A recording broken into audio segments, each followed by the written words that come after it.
कक्षा 8 के पाठ 2 में हम जो टॉपिक पढ़ रहे थे सूक्ष्म जीवों से होने वाले लाभ या लाभदायक सूक्ष्म जीव, उसको आज हम पूरा कर लेते हैं। सूक्ष्म जीवों का वाणिज्यिक उपयोग हम अब आगे पढ़ते हैं। बड़े स्तर पर एल्कोहल, शराब एवं एसिटिक एसिड के उत्पादन में सूक्ष्म जीवों का उपयोग किया जाता है।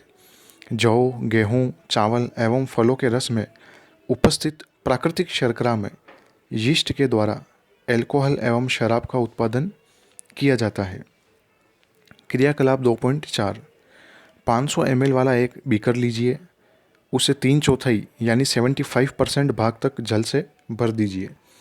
इसमें 2 से 3 चम्मच चीनी घोलिए। इसमें आधा चम्मच यीस्ट पाउडर डालिए। इसे 4 से 5 घंटों के लिए उष्ण स्थान पर ढककर रखिए। अब विलयन को सूंघ कर देखिए कि आपका प्रेक्षण क्या है। तो आपको एक अजीब सी गंध आएगी। यह गंध अल्कोहल की है, जो चीनी यानी कि शर्करा के अल्कोहल में परिवर्तन होने के कारण आ रही है। चीनी के अल्कोहल में परिवर्तन की यह प्रक्रिया किण्वन यानी कि फर्मेंटेशन कहलाती है।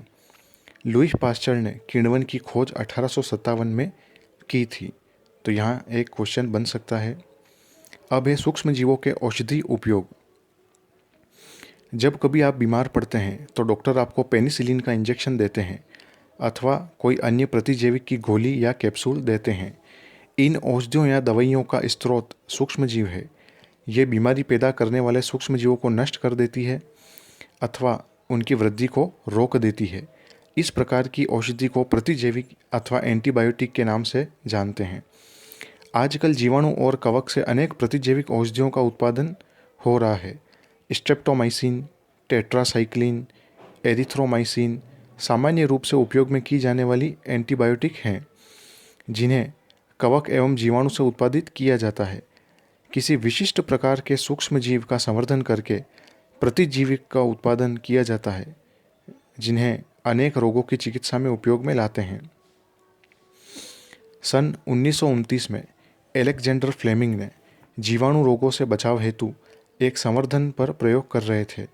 अचानक उन्होंने संवर्धन तस्तरी पर हरे रंग की फफूंद के छोटे बीजाणु देखे। उन्होंने पाया कि यह फफूंद जीवाणु की वृद्धि को रोकती है।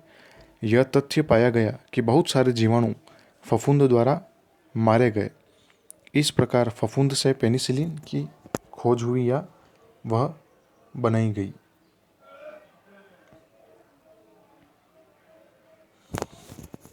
पशु आहार एवं कुक्कुट आहार, कुक्कुट का मतलब मुर्गे मुर्गियों के आहार में भी प्रतिजैविक मिलाए जाते हैं, जिसका उपयोग पशुओं में सूक्ष्म जीवों का संचरण रोकना है।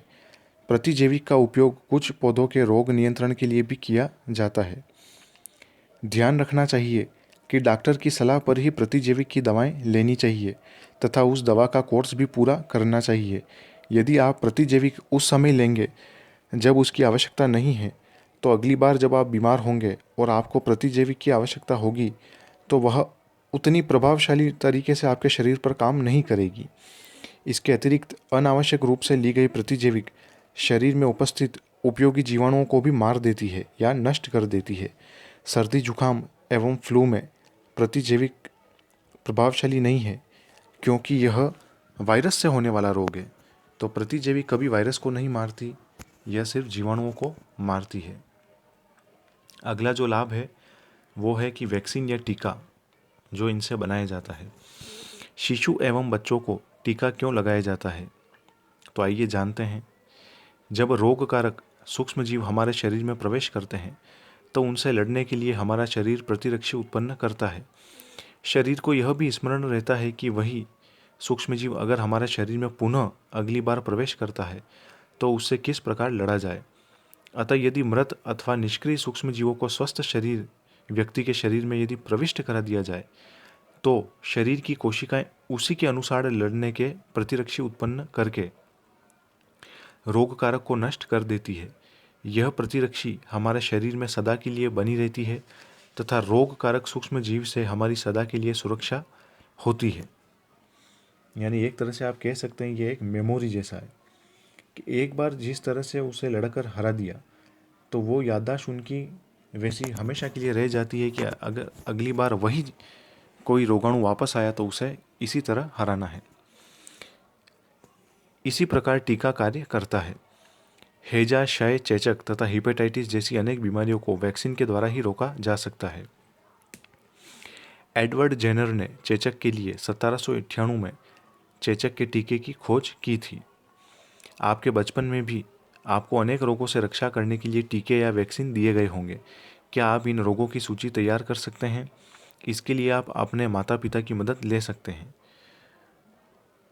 यानी कि आपके बाजू पर यानी हाथ की बाह पर जो आपने निशान देखे होंगे वह सभी उन्हीं टीकों के निशान थे। सभी बच्चों को इन रोगों से सुरक्षा की आवश्यकता है। आवश्यक टीके निकट के अस्पताल में उपलब्ध होते हैं। बच्चों को पोलियो से बचाने के लिए आपने टेलीविज़न एवं समाचार पत्रों में पोलियो के टीकाकरण के विज्ञापन देखे ही होंगे और पोलियो ड्रॉप बच्चों को दिया जाने वाला वास्तव में एक टीका या वैक्सीन है। चेचक के विरुद्ध विश्वव्यापी अभियान चलाया गया, जिसके परिणाम स्वरूप विश्व के अधिकांश भागों में चेचक का उन्मूलन यानी कि हमेशा के लिए खात्मा हो गया। आजकल सूक्ष्म जीवों से टीके का उत्पादन बड़े स्तर पर किया जाता है, जिससे मनुष्य एवं अनेक जंतुओं को अनेक रोगों से बचाया जाता है। अगला जो लाभ है वह है मिट्टी की उर्वरता में वृद्धि करना। कुछ जीवाणु एवं नीले हरे शैवाल वायुमंडलीय नाइट्रोजन का स्थिरीकरण कर सकते हैं। इस प्रकार मृदा में नाइट्रोजन का संवर्धन होता है तथा उसकी उर्वरता में भी वृद्धि हो जाती है। इन्हें सामान्यतः जैविक नाइट्रोजन स्थिरीकरण कहते हैं, क्योंकि यह सजीव होते हैं।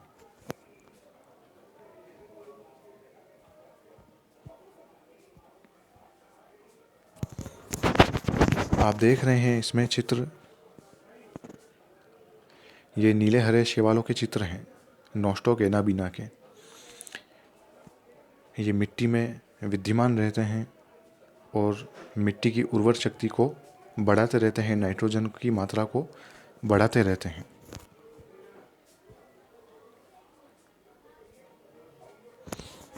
अगला जो लाभ है वह है पर्यावरण का शुद्धिकरण।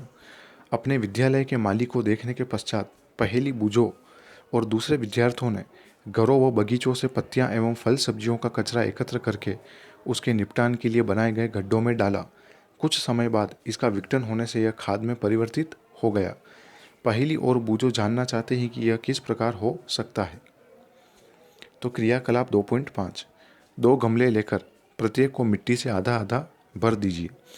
इन्हें ए तथा बी चिन्ह लगाकर अंकित कर दीजिए। पहला गमला ए और दूसरा बी। ए गमले में पौधों का कचरा भर दीजिए तथा दूसरे गमले बी में पॉलीथीन की थैली, कांच की खाली बोतलें और प्लास्टिक के टूटे खिलौने भर दीजिए। उन्हें एक और रख दीजिए। 3 से 4 सप्ताह बाद उनका परीक्षण करिए, आपको क्या मिलता है।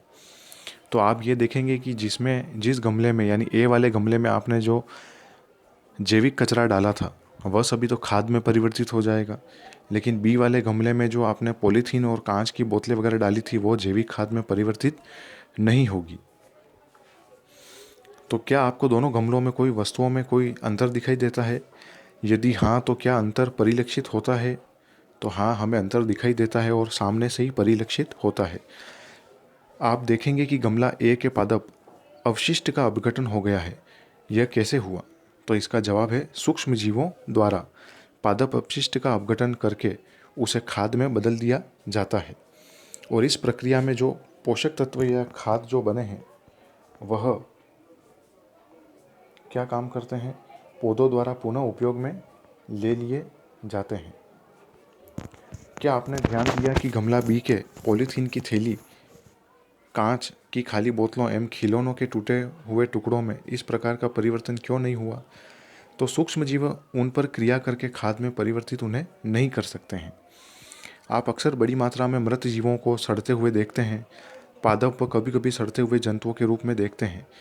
आप देखते हैं कि कुछ समय बाद वह विलुप्त हो जाते हैं। इसका मुख्य कारण है कि सूक्ष्म जीव मृत जैविक अपशिष्ट का अपघटन करके उन्हें सरल पदार्थों में परिवर्तित कर देते हैं और यह पदार्थ अन्य पौधे एवं जंतुओं द्वारा वापस ग्रहण कर लिए जाते हैं।